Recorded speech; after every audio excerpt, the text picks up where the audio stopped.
Bismillahirrahmanirrahim. Alhamdulillahirabbil alamin. Wassalatu wassalamu ala asyrafil anbiya wal mursalin sayyidina wa maulana Muhammadin wa ala alihi washabihi ajma'in. Amma ba'du. Terima kasih kepada pembawa acara yang sudah memperkenankan saya untuk berbicara di sini, dan kepada kawan-kawan panitia dan yang lain yang telah menyelenggarakan dan menyiapkan acara dengan sangat baik sekali. Alhamdulillah, alhamdulillah, alhamdulillah. Dan tak lupa pula kami ucapkan terima kasih atas kedatangannya bapak-bapak dan ibu-ibu semua, dan kepada para santri yang sudah meramaikan acara majelis wali santri pada siang hari ini. Insya Allah majelis ini adalah majelis ilmu yang disebutkan dalam berbagai hadis adalah majelis yang barokah, majelis di mana di situ para malaikat mencatat masing-masing dari setiap orang yang hadir di situ dengan catatan pahala seperti halnya orang yang memerdekakan budak. Itu kalau bahasa dulu budak, memerdekakan budak. Kalau itu kira-kira sedekah kurang lebih di atas 100 juta. Itu kalau dinilai dengan dunia. Tapi insya Allah bapak-bapak dan ibu-ibu semuanya yang hadir ke sini li'ala'i kalimatillah, mengharap libtiwa'i maradatillah, mengharap ridha Allah subhanahu wa ta'ala. Alhamdulillah, dengan modal niat itu kita sudah sampai pada majelis wali santri edisi yang ke-11 insya Allah. Dan insya Allah akan majelis ini akan istiqomah kita laksanakan di setiap 2 minggu sekali. Ngoten Bapak Ibu nggih. Baik, kita lanjutkan pengajian kita. Kemarin sampai pada syair fa wallahi laulal ilma mattadhal huda wala laha min ghaibil umuri lana rasamu. Kemudian saya lanjutkan,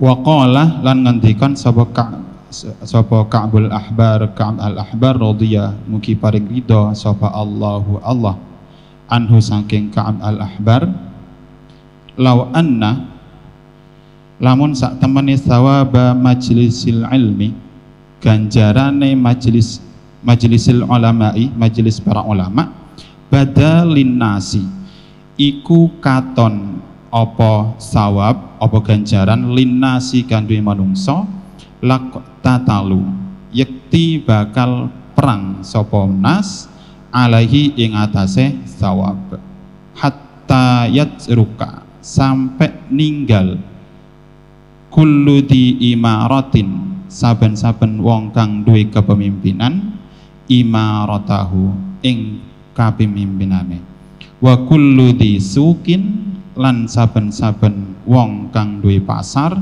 suqahu ing pasare nas. Oke. Kurang lebih artinya begini bapak-bapak, ibu-ibu rahimakumullah. Ka'ab al-Ahbar mengatakan bahwasanya law anna thawaba majlisil ulama'i, seandainya pahalanya, ganjarannya majelis para ulama badalin nasi terlihat kepada manusia, maka laktatalu pasti mereka akan merebut pahala itu dengan berperang hatta yajruka di imaratin, hatta yajruka kullu di imaratin, sampai orang yang punya jabatan, orang yang punya pimpinan itu rela meninggalkan kepemimpinannya karena majelis ilmu. Wa kullu di suqin suqahu, dan orang yang punya pasar, artinya orang yang sedang berdagang, orang yang sedang berbisnis, rela meninggalkan bisnisnya karena majlisil ulama'i. Alhamdulillah bapak-bapak, ibu-ibu, setiap hari Sabtu datang ke majelis ilmu, bersama-sama kita membaca dan menimba barokah dari karya Hadratus Syekh Hasyim Asy'ari ini. dan alhamdulillah sekali istiqomah.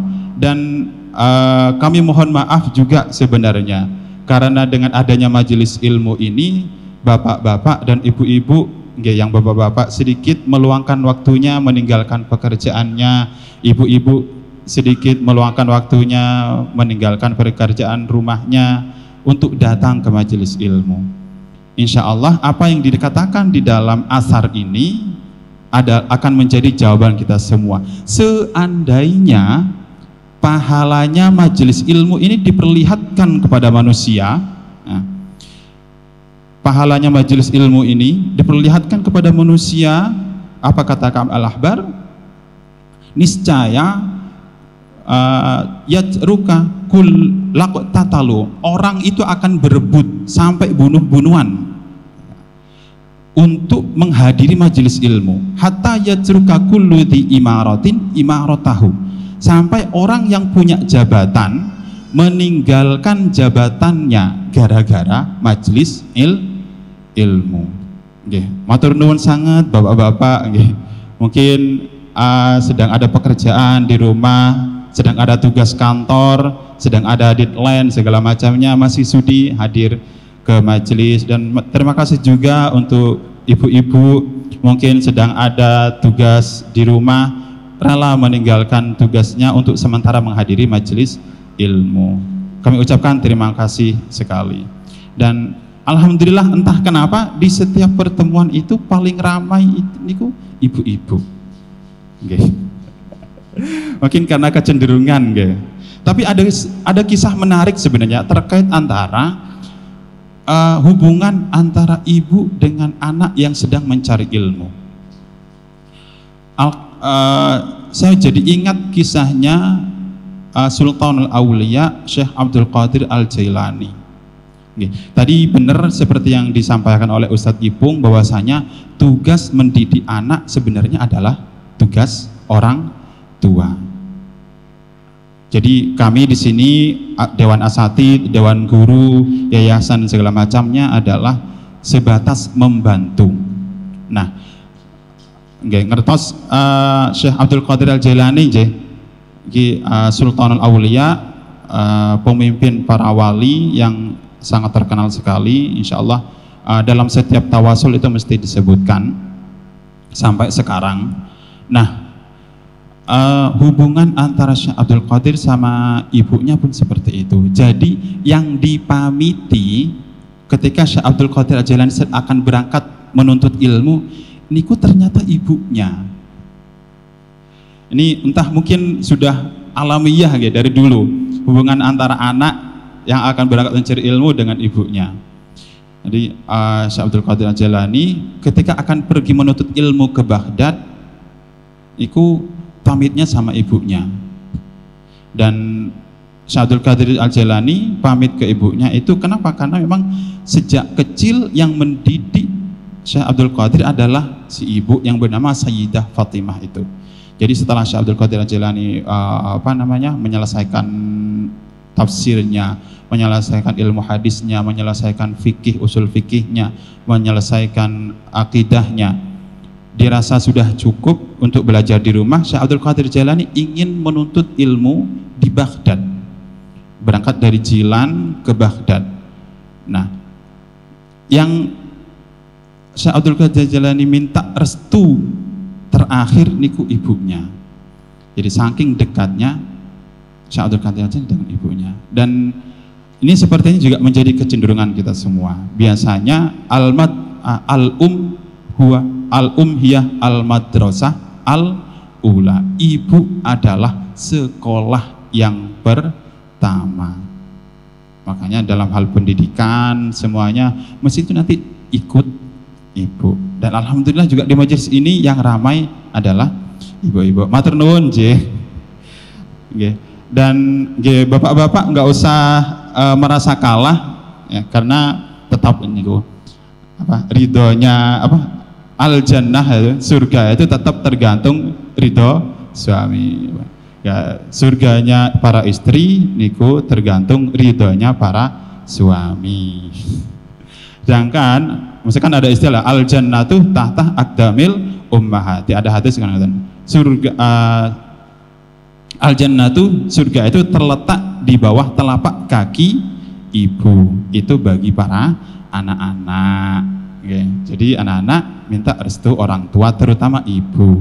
Tetapi ibu, istri tetap berbakti dan berkhidmah kepada suami. Kenapa? Karena surga, jaminan surga itu mengikuti ridhonya suami. Jadi nggak usah merasa kalah, nggih bapak-bapak, nggih. Meskipun dalam hal pendidikan anak-anak dekat dengan ibunya, tapi tetap insya Allah ridhonya semuanya itu tergantung dari ridho para suami. Nggih, ngoten. Oke. Nah, yang pertama itu, jadi seandainya pahalanya majelis ilmu ini diperlihatkan kepada manusia, ya insya Allah, maka orang itu akan berbondong-bondong masuk. Wah, aku lagi ada repot di pasar, wah tinggal aja, ini ada majelis wali santri ya, insya Allah. Jadi alhamdulillah dalam masa-masa ini Masjid Suciati Saliman insya Allah akan banyak sekali mengadakan majelis ilmu, bapak-bapak, ibu-ibu. Nanti di hari Rabu insya Allah ada pengajian tauhid bersama Ustadz Fathur Rahman setiap hari Rabu malam Kamis ba'da maghrib. Kalau sempat boleh hadir ke sini, terbuka untuk umum. Kemudian di hari-hari yang lain juga ada banyak sekali majelis-majelis ilmu yang insya Allah akan diprogram lebih lanjut, sehingga kemudian Masjid Suciati Saliman ini menjadi benar-benar majelis ilmu yang memberikan manfaat untuk kita semuanya dan masyarakat pada umumnya. Amin amin ya rabbal alamin. Baik, kemudian saya lanjutkan. Wa qala ba'dus salaf, dan sebagian ulama salaf itu mengatakan khairul mawahibi, sebaik-baiknya pemberian itu adalah al-aqlu, akal pikiran, wa syarrul masaibi, dan paling buruknya musibah itu adalah al-jahlu, kebodohan. Jadi kata sebagian ulama salaf mengatakan bahwasanya khairul mawahibi al-aqlu wa syarrul masaibi al-jahlu. Pemberian paling baik yang Allah berikan kepada kita semua adalah akal pikiran. Wa syarrul masaibi, musibah paling buruk itu adalah al-jahlu, kebodohan. Kenapa bapak-bapak, ibu-ibu semuanya disebutkan demikian? Ya, karena itulah yang membedakan kita, membedakan manusia dengan makhluk lainnya, dengan hewan, dengan semut, dengan kelabang, dengan nyamuk, sehingga kita kemudian kita mampu berpikir, kita mampu mendidik anak kita mampu membangun generasi-generasi selanjutnya. Baik, saya lanjutkan. Waqala ba'duhum, dan waqala lan ngendikan sapa ba'duhum sebagian ulama, al ilmu utawi ilmu iku amanun, sentosa min kaidis syaitani, saking bujukane syaitan, wa hirzun lan benteng min kaidil hasudi, saking bujukane hasud, wa dalilul akli lan pituduhe akal, wa dalilul akli lan pituduhe akal. Wa qala ba'duhum, dan sebagian ulama itu mengatakan bahwasanya al ilmu amanun min kaidis syaitani, ilmu itu adalah yang memberikan kita keamanan, rasa aman, memberikan kita rasa percaya diri, min kaidis syaitani, dari bujukan syaitan. Bujukan syaitan luar biasa bapak-bapak, ibu-ibu semuanya. Syaitan bisa bentuknya macam-macam, nggih. Alladzi yuwaswisu fi sudurin nas minal jinnati wan nas, dari golongan jin dan manusia. Kalau dari golongan jin mungkin bapak-bapak, ibu-ibu ikut rotib setiap hari, sholat jamaah, baca doa, istiqomah baca rotib, istiqomah baca Al-Quran. Insya Allah godaan dari golongan jin itu tidak akan, gak mempan lah kurang lebih. Tapi yang susah nih kok, kalau godaan dari setan yang bernama manusia, susah ya kalau bujukan dari namanya manusia itu. Kadang gitu, kita punya tetangga yang sukanya ngajak gibah tetangga yang lainnya. Nah, ini kan kalau dihindari kita pakai merasa nggak enak, kalau nggak dilayani. Tapi kalau dilayani kok yang gibah, gosip, ya dosa. Nah, itu kan setan manusia sulit sekali untuk dihindari. Biasanya kan pertetanggaan di perumahan kan biasanya saling kumpul-kumpul segala macamnya. Nah, kalau kumpul-kumpul itu kalau kadang keceplosan ngomongin tetangga yang lainnya. Saking keasikannya ngomong tetangga yang lainnya sampai jadi kebiasaan. Nah, kalau seperti itu akhirnya pada dasarnya kan itu kan kelakuan buruk yang berasal dari setan yang berjenis manusia. Kalau sudah bikin majelis seperti itu, Jeng, itu kok tetangga sebelah mobilnya baru, Jeng. Terus kemudian mengalirlah itu percakapan, ngalir terus muncullah semacam-macam. Itu kan salah satu jenis contoh setan yang berwujud manusia atau berwujud-wujud lainnya. Yang paling susah yang setan berwujud manusia nih kok. Yang selanjutnya wa khirzun min kaidil hasudi, benteng dari bujukan sifat hasud. Sifat hasud niku kalau bahasa Indonesianya kurang lebih iri dan dengki. Iri dan dengki terhadap nikmat yang diberikan oleh Allah kepada hambanya. Kalau sampai kita merasa tidak senang atas nikmat Allah yang diberikan kepada seorang hamba, maka hati-hati bapak-bapak, ibu-ibu semuanya, itu termasuk dalam kategori iri, dengki atau hasud. Nah, karena ya ini termasuk penyakit hati yang oleh Imam Ghazali benar-benar diperingatkan. Ada 3 jenis penyakit hati yang benar-benar diwanti-wanti oleh Imam Ghazali dalam Bidayatul Hidayah itu. Yang pertama iri, yang kedua riya, yang ketiga ujub.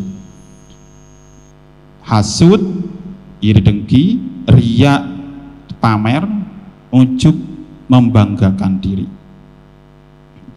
Jadi ilmu ini nanti akan mampu menjadi benteng bagi kita agar kita tidak hasud agar kita tidak dengki kepada orang lain. Karena sangat berbahaya sekali sebenarnya ibu, bapak, ibu semuanya. Sifat hasud, sifat dengki ini sama Imam Ghazali didudukkan sebagai afatul qalbi yang disebutkan 3 pertama di dalam Bidayatul Hidayah. Sifat hasud, sifat dengki, karena memang bahayanya luar biasa.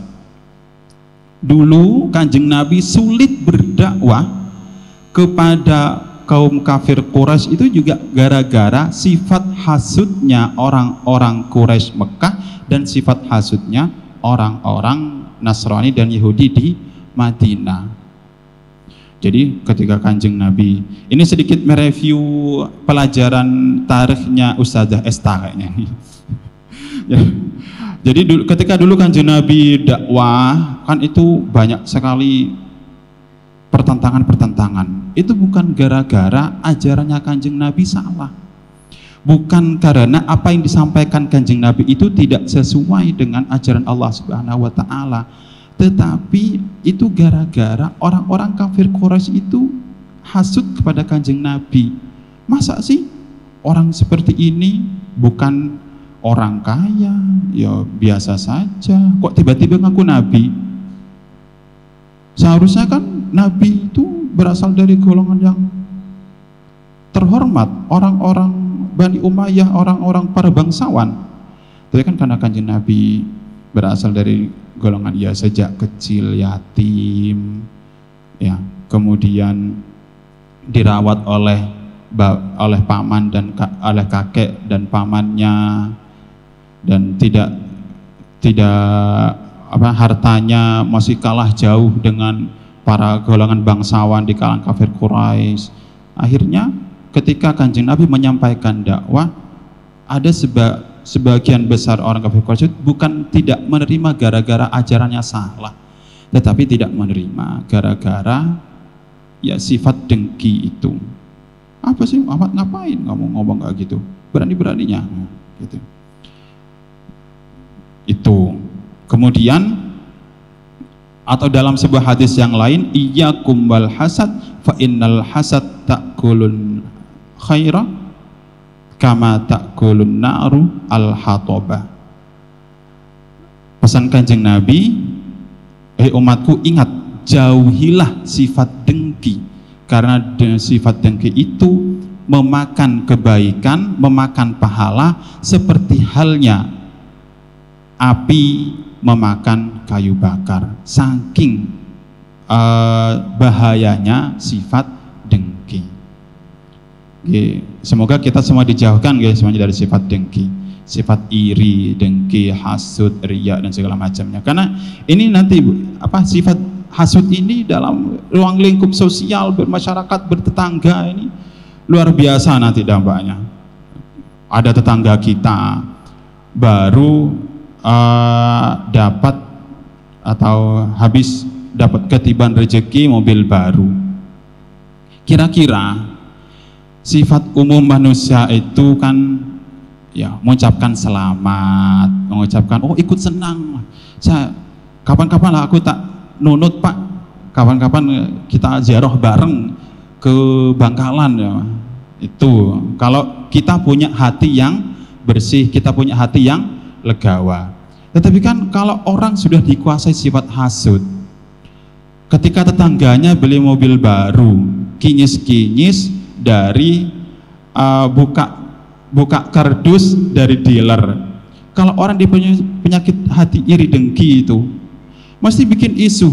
Wah itu, ini tetangga sebelah kok tiba-tiba baru juga kemarin bangun lantai 2 kok sudah beli mobil baru. Oh, apa segini? Apa ya miara tuyul? Kok iso? Nah, itu kan berawal dari sifat hasud, kemudian bikin isu. Nanti jatuhnya kan ke fitnah. Kalau sudah seperti itu, udah rusak. Jadi, ya begitulah. Oke, insya Allah dengan kita belajar ilmu, dengan kita istiqomah terus-menerus belajar, kita tahu, kita belajar, kita mutola'an seterusnya. Al-ilmu amanun min kaidis syaitani wa hirzun min kaidil hasudi. Memberi rasa aman dari godaan syaitan dan memberi benteng dari sifat hasud. Entah itu sifat hasud di dalam hati kita sendiri atau kemungkinan dihasuti atau diiri oleh tetangga-tetangga kita. Ya kalau kita sudah paham ilmunya, ya kita ajak komunikasi, kita ajak ngobrol, kita beli mobil baru, ya kita ajak tetangga-tetangga kita ziarah, kan ngoten nggih. Kita bangun rumah baru, kan kebiasaan kita semuanya di kampung-kampung kalau bikin rumah baru nggih tasyakuran, biar semuanya tahu, biar semuanya kita bisa menghindari sifat iri dan dengki dari tetangga-tetangga dan orang-orang di sekitar kita. Wadalilul akli, terakhir ini Bu, petunjuk bagi pikiran.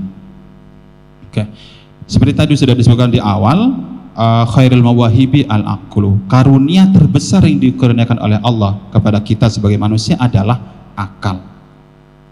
Tetapi akal ini tidak berdiri sendiri Bapak Ibu. Akal ini harus diisi. Ya, kita semua kan adalah kita kan semua bisa berpikir, bisa membedakan, bisa menyebut warna merah, warna biru dan seterusnya, bisa baca alhamdulillahirabbil alamin, bisa baca syahadat dan seterusnya. Itu kan setelah kita mampu berpikir. Tetapi kalau pikiran ini dibiarkan, pikiran ini kok nggak diisi apa-apa, nanti nggak ada gunanya. Ya, pikiran kok dibiarin kosong, nggak diisi ilmu, ya nggak ada gunanya, sia-sia. Itulah kenapa kemudian itu pikiran kita, akal kita perlu diisi dengan ilmu. Ketika pikiran kita, akal kita diisi dengan ilmu, maka hal-hal lain selain ilmu itu nanti akan pergi dengan sendirinya. Kalau pikiran kita diisi dengan ilmu, nanti pikiran kita lurus, mampu menelaah. Kalau ada masalah apa, kita mampu memecahkannya. Seperti mungkin bapak-bapak, ibu-ibu, oh ini saya ingin anak saya ini Ustadz hafal Al-Qur'an, baca Al-Qur'an fasih, hafal Al-Qur'an, kira-kira kemana ya? Oh iya, masukkan pesantren. Oh iya, ikutkan ke sekolah. Oh iya, masukkan ke majelis-majelis ilmu. Nah, itu kan gunanya pikiran seperti itu. Tapi kalau pikiran itu kosong, kita tidak punya perbendaharaan apapun. Kita nggak kenal Ustadz Ipung mungkin. Sebab kita nggak kenal Ustadz Ipung, kita nggak kenal Masjid Suciati, kita tidak tahu pesantren segala macamnya. Kira-kira kita akan memasukkan anak kita kemana? Kan gitu. Nanti menyesuaikan pilihan-pilihannya. Maka dengan pikiran kita itu tidak berdiri sendiri. Kalau pikiran kita kosong, nanti malah dimasuki jin, setan segala macamnya. Itu bisa semaput, bisa kesurupan barang kalau nggak dimasuki ilmu. Makanya kemudian kita isi dengan ilmu. Kenapa? Karena ilmu inilah nanti yang menjadi petunjuk agar kita mampu berpikir dengan lurus, dengan tetangga kita baik, dengan kawan kita baik, jamaah kita lakukan, baca Al-Quran kita pelajari. Tidak cukup kita yang pelajari, anak-anak kita juga kita ajari. Baik, alhamdulillah kurang lebih seperti itu. Dengan kita terus menerus mengisi pikiran kita, dengan terus menerus kita mengisi hati kita dengan ilmu, insya Allah kita akan mampu membedakan mana yang benar dan mana yang salah. Dan itu adalah tugas orang tua.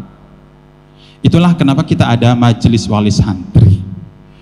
Kenapa? Karena kalau masih anak-anak kan belum mukallaf nggih Bapak Ibu. Anak-anak ini kan belum bisa berpikir, belum bisa diajak rembukan, belum bisa diajak musyawarah.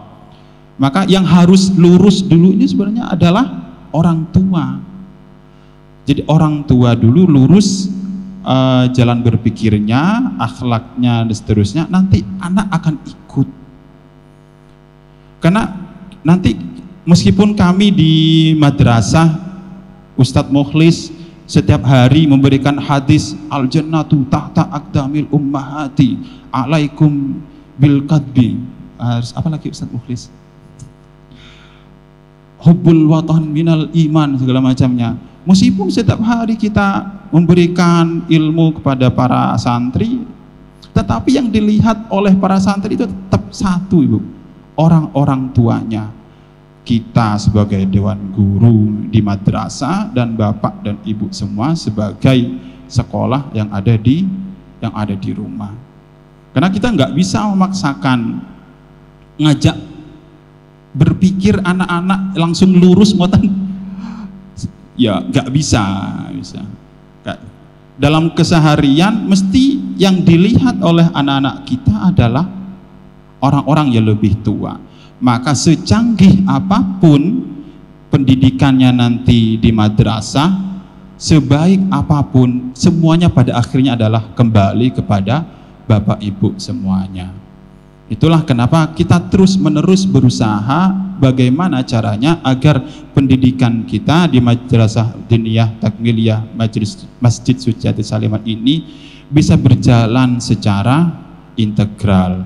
Dari dewan guru mampu memberikan contoh yang baik kepada anak-anaknya, tetapi di saat yang sama juga kami berharap para orang tua, bapak ibu semuanya menjadi idola bagi anak-anak santri-santri kita. Insya Allah kalau berjalan seperti itu, maka tujuan-tujuan kita, hajat-hajat kita terhadap anak-anak kita, insya Allah akan berjalan sebagaimana semestinya, beriring ridha Allah Subhanahu wa Ta'ala. Semoga kita semua bisa mampu menjadi contoh, menjadi teladan bagi anak-anak kita. Amin amin ya rabbal alamin. Kurang lebih seperti itu dari saya, wallahu a'lam bishawab. Kurang lebihnya mohon maaf. Wassalamualaikum warahmatullahi wabarakatuh.